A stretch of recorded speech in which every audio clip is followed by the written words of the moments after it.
Screaming through. We're good? Ow! And it is Tuesday afternoon. It is Hugnation time now. If you're watching this live, thank you for adding your vibration, being a part of this gathering, of this recalibration, of this... or the podcast, or are deciphering these server residue from a future generation. Well, thank you for releasing this into your world right now and adding to it as you experience it. And welcome! Before we get deep, let's take a moment to get present.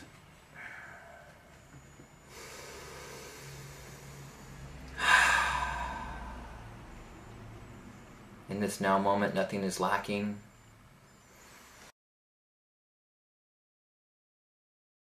Hear my voice as it comes through your speakers. Those vibrations that we interpret as sound. Notice any other sounds in your world.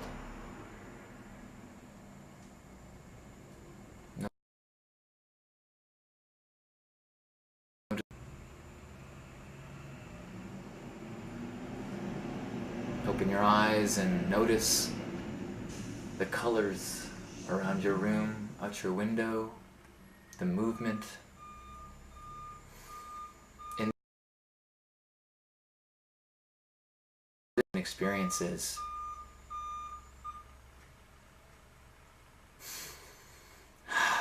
Thank you, universe, for all of these blessings. Help us to appreciate, help us to be in awe. Help us to be joyful.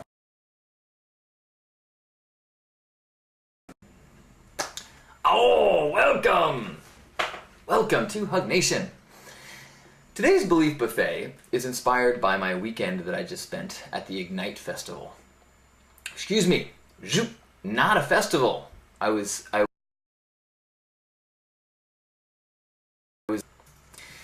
Initially it was explained to me that it was a conference because festival has become synonymous with rave, which has become problematic when getting permits and things like that. But it's more than that. A festival is also, at least it has become,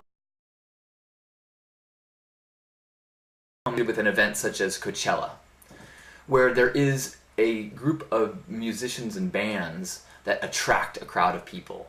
Now there's additional magical things, and there might be rides, and there might be art and things, but it's really, it is very much a and then appreciators of art of all those kinds, which is it's a wonderful thing, but it is different than a conference. In a conference, everyone there is potentially somebody who has something to offer, something to teach people, to make the connections, and to have those bonds grow and those relationships grow. Now that is true in a business conference as well as a fire conference. And so I really like that distinction, and I think that I'm going to try to shift. Gatherings that I enjoy the most are the ones that are more like conferences and less like concerts. So moving forward, I will use that kind of spectrum as I decide where I'm going to be spending my resources and time. Flow and fire. And I have not been keeping secrets and developing a fire performance career without telling you. No, I don't do any flow. But I don't feel called to fire, and I don't really have a practice of any sort of flow. And so, why was I there? Well, because is someone who had, Marvin, who had invited me to come to Venice Beach last year a number of times and share with the Flow Temple people. And we found this really neat overlap with people who are studying flow and movement and people who are studying flow in spirituality and much that is the same. There's so much that is about getting out of the way, getting your ego, your mind, your limitations, and letting that dissolve, working to get rid of that, and so that you are in a flow that is not just, you know, elaborate movements and things. They're not inventing this movement. They're not inventing these shapes and this geometry. They are getting out of the way and allowing themselves to get in tune with that flow. Now, I'm saying this as someone who does not do that, as someone who is not with the practice that I have been pursuing in terms of a lifestyle flow, and getting, not discovering kindness, but getting the things out of the way that make kindness feel like the natural movement of the next action. And so I was very inspired by people there. I was very touched by the interactions I had. And I also had a couple experiences that I wanted, that are going to, a lot of big trucks today. Speaking of,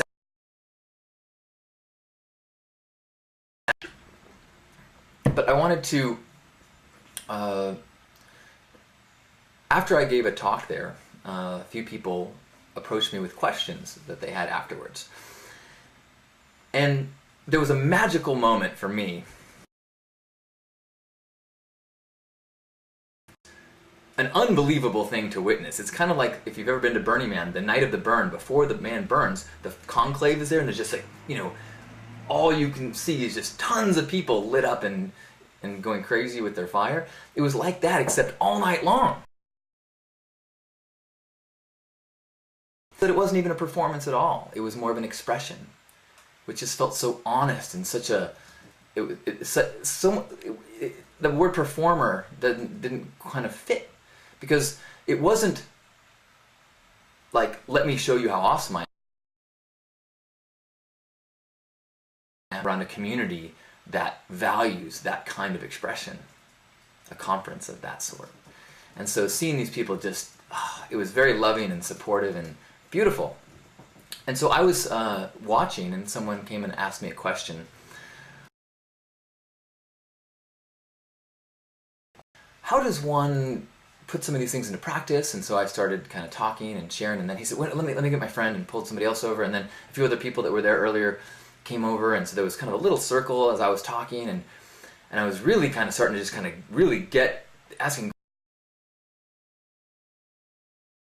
At one point he's like, you know, I feel like I'm monopolizing your time. I'm so grateful, but you know, I know you have to. And I was like, oh, you are like fueling the fire. So if you want to hear more, I'll. And he said, oh yeah, please, please, please. And so I started talking. There's people listening. And then he leaned over to his friend and said, and I was like, oh yeah. And then I look behind me, and there's all these performers, people in their movement flow, expressing themselves, and here I was in my word flow, expressing myself, and I was like, I'm a part of the jam! And so it was a cool feeling of being a part, even though my physical activities were different. So I wanted to share some of the things that came out during that conversation about how, what,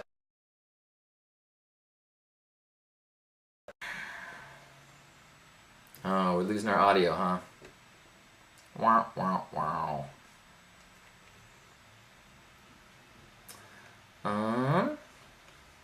Well, anytime the audio goes out, just think of something brilliant.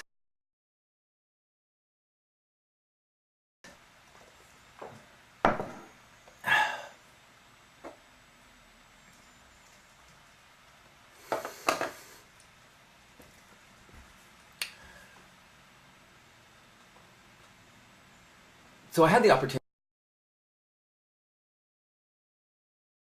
The place that I go to, the mantra that I sit with is be present, have integrity, align with love. And I realized that that could actually take some explanation. We kind of bring our own meaning to it. So I wanted to define what that means to me. Now, be present. That's something that we talk in here a lot about, so I'll just brush on that. And that is that so much of our lives we spend out of worry or anxiety about what may happen. And so we create these stories that even while we are in traffic, we're actually at the office worried about what the boss is going to say. We're actually in a way that we lost our temper with our partner. And so being present is the reminder that life only happens in the now. Even the memories, even the future, all of the now, which is a healthy thing to do because you want to go out to the future, see what potentially is coming, and then come to the now and express and prepare or act or whatever feels natural in the moment. But when we get too out of whack in the future or living in past, then we're not there as our life is happening. People are always trying to extend their life when the easiest way to maximize your existence is simply to be present as your life is happening.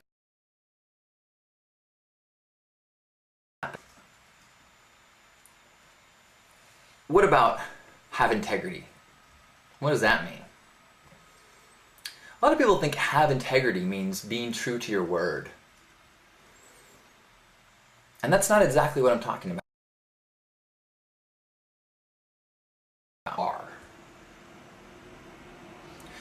The process of growing up is the process of being socialized, of learning what is appropriate, learning the values of our culture, learning what is...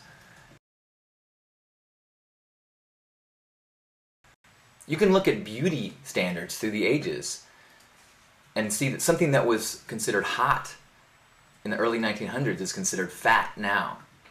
And something that is considered hot now would be considered freakish, probably back then.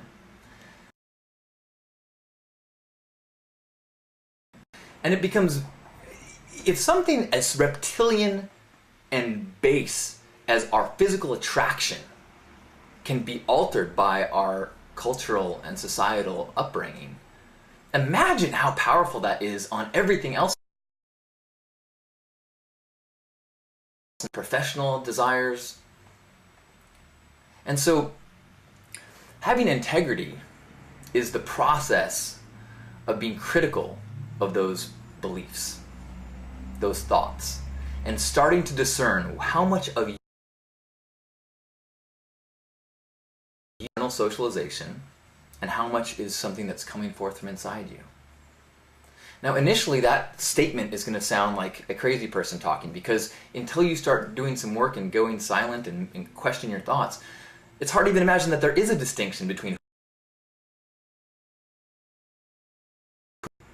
But something happens in between the time that we're 4 or 5 and doing whatever we want and, you know, pouring water on our head and playing in the mud, to when we get to be in our teens and then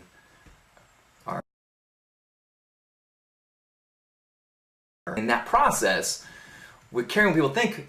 People who love us and want the best for us teach us how to survive, how to fit in, how to thrive in the existing culture. That's a seemingly wonderful gift. But the next step is, now that we know how to survive in this world, now we need to strip away all of that stuff and figure out who we really are.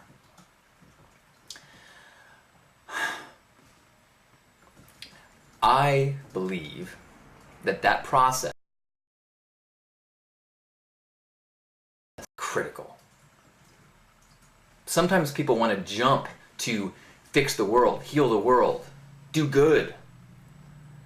But until you have figured out what is a internally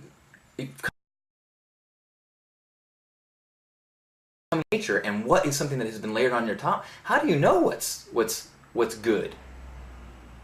Every tyrant in history has been doing what they thought was good. with their mind convince them, oh my gosh, that race of people is a problem.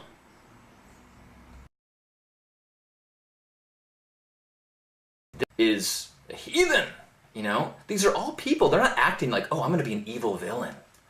They're thinking, how can I make the world better? But they haven't done so from a place of who they are. They're not coming from true integrity. They're coming from dedicate resources and a practice of seeking that integrity so that when we act, we are acting in alignment. And that's the third part, which is align with love. Very related to being in integrity. When I say align with love, I'm not talking about being nice or, hearts and Valentine's Day and some of the things that we associate with love.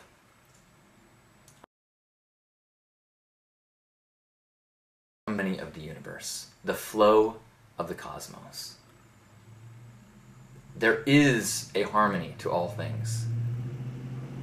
The universe is poetic beyond comprehension in its balance. Explosions and supernovas and predators but all of these things within things, chaos order is a harmony. We are a part of that harmony. Within our bodies, microscopic battles going on so that we can have the harmony of our healthy selves. Now, it can seem tough when the universe is filled with horrible things. I would argue as a side note that it's not filled with horrible things, it's actually filled with amazing things, but there is horror in it. You cannot is needed for the grand order of all things. Let me tell you about something that happens in nature. It's called the tarantula wasp. Have you ever heard of that? The tarantula wasp will find paralyze it, drag it back to its underground lair, lay its eggs in it. Now, the eggs hatch, and the larvae survive on the still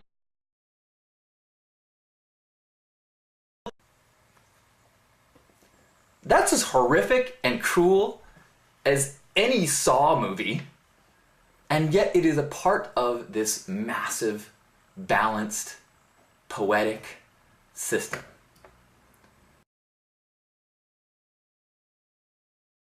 Comprehend of a God that could do such a thing? Well, that's the wrong question. How can you comprehend of a God that can create a world filled with so much stuff, so much wonder, so much life, so much emotion, so much brilliance? And it's the same in so many things of our life. We think because we have a mind that has a conscious grasp on a self-awareness, we slip into the belief that that is all-powerful and all-knowing and we're steering the ship. Lives totally independent of our mind. All of our health things, our breathing, our heart, all of the nodes and lymphs and bile ducts that I don't understand what they do, but they do it whether we know it or not. But we get caught up in we're in control. And it feels so wrong to surrender and have faith that things will work out. We have faith that the sun will rise. We have faith that we will inhale if we exhale. But we don't have faith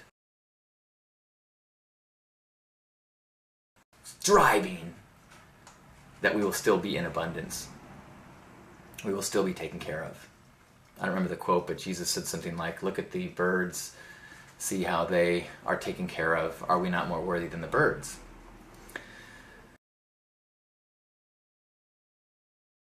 In our culture, we think of people that step outside of that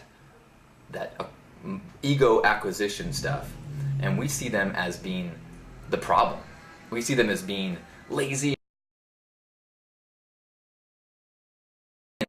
a disease. And I think part of it is because it shines this huge light on what we accept as being it's outside the status quo.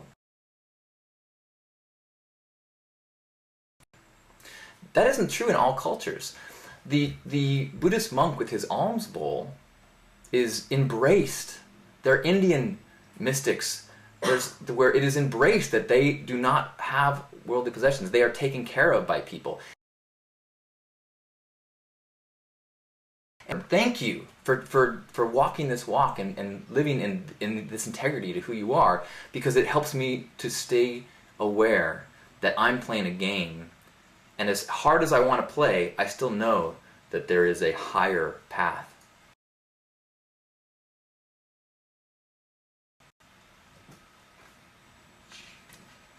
So, to me, love is actually that flow of the universe, that harmony of the universe. I believe that flow, because we are a part of it, and our connection, it is towards harmony, it is towards compassion. And so I believe love, I believe the divine flow to be that current. And so to align with love doesn't mean fix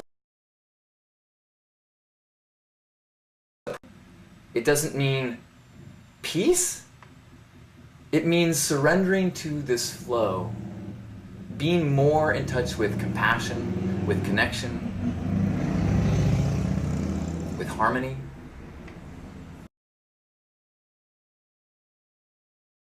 Of being present, having integrity, aligning with love, it does something very scary.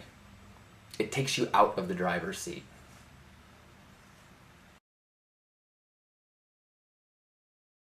The planet are not in the driver's seat, and they seem to do okay.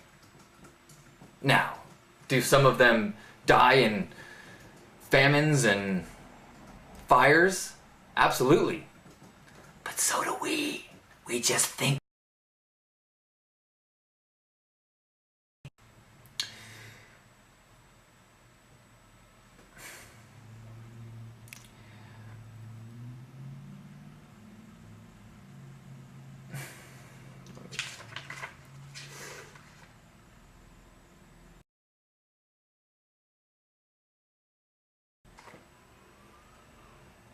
No, when I was talking about all this, someone asked, okay, so when you are trusting, when you start to just allow and be vulnerable and not try to,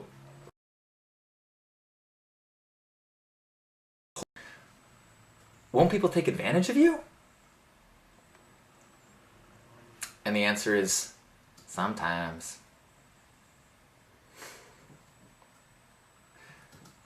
But that's okay.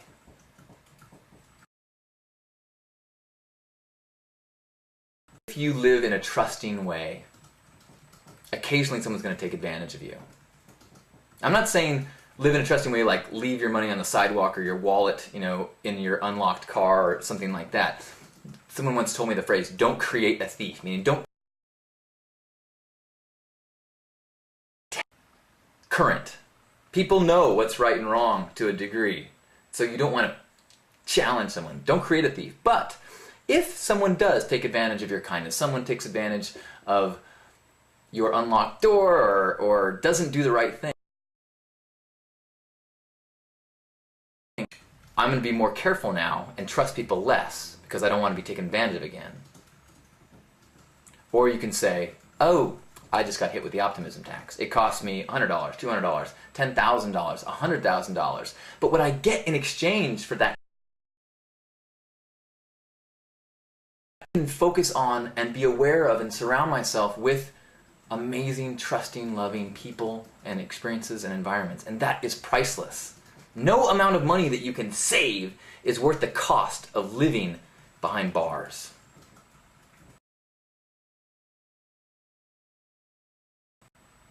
Jesus said, if someone asks you for your shoes, give them your cloak as well.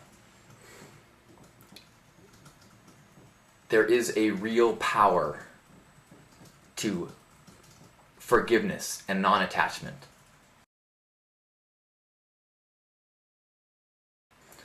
Person I was talking to followed up again. They're like, well, but so, how do you deal with people taking things away from you, and having nothing, and I was like, okay, this is a big one. But you have to let go to be. And part of that, there's one degree of being okay with the fact that if that surrendering place takes you to a place of homelessness for a chapter, then that's okay. Death. Because in the grand harmony of the cosmos, as we discovered with the tarantula wasp, sometimes things that are perfectly in alignment with the harmony of the cosmos,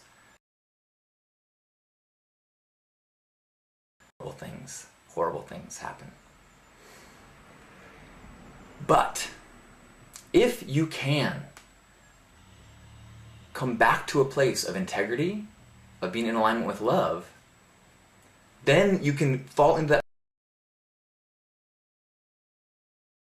exactly as it should. You are actually a warrior in the cause of goodness. You're an agent of love in the universe. And if you happen to if you die in that cause, what more glorious thing is that? I don't sacrifice or give my life when it's time in the course of the flow of love. Now, this is a little bit easier for me to say because I don't really believe in death. I believe that is a combination of physical matter and vibrational energy. And in the physical matter of what we are has our brain, which includes all of our memories, all of our experiences, many of the things that we self. But it's animated by something that cannot be explained. No science can help us yet understand what consciousness is, where it comes from, where it lives. It is like this, we are like this, but the electricity is coming from someplace else, someplace beyond this reality, this dimension, this experience of the physical world. So, if for some reason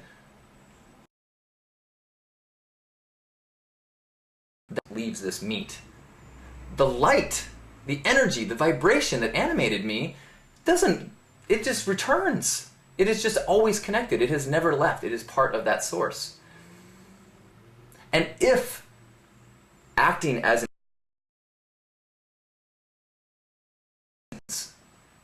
well, how can I not be okay with that? Because in that place, there is no higher purpose than walking the way.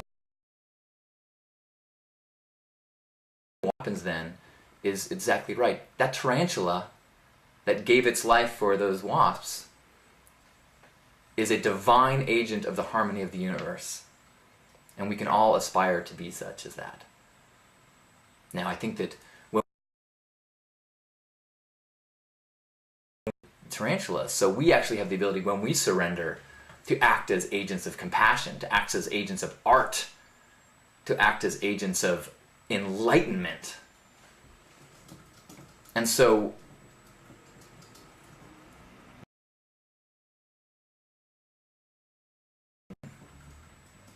when we surrender,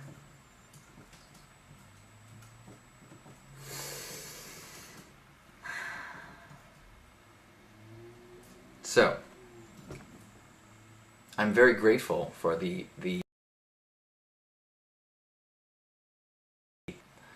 and I really appreciate the opportunity to stew and sit and kind of go with the word flow and allow the ideas to percolate, to come forward.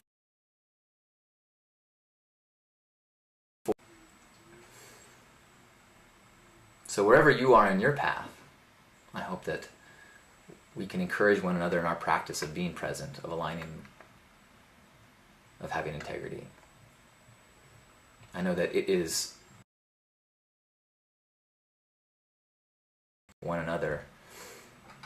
It becomes much less of a challenge to get out of your ego because you're in the current of many people who are also in that flow. So thank you for being a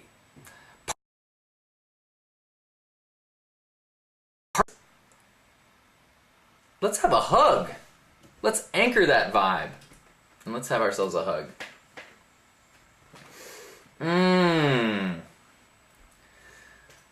So wherever you are, grab yourselves by the shoulders.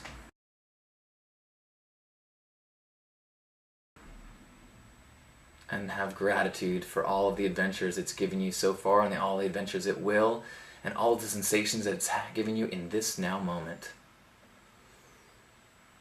And let's remember that everyone we meet, perfect divine ray, seed, cell in that cosmic flow, and then a whole bunch of piled on values and status quo stuff layered on top, just as we are.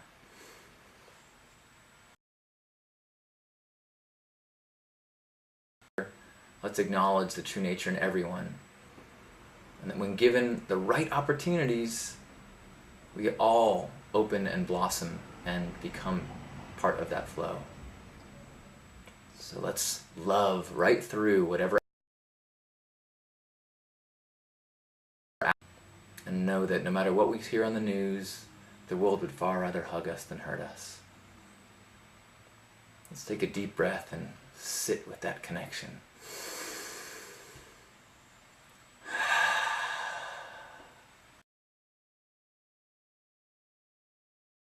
With the world. Breathe in integrity. Share it with the world. Breathe in love. Share it with the world. Caleb and all the love warriors. Happy Hugnation. Thank you for being you, shining your light, walking your walk. What divine reflections we are in one another. Thank you. I love you. Namaste.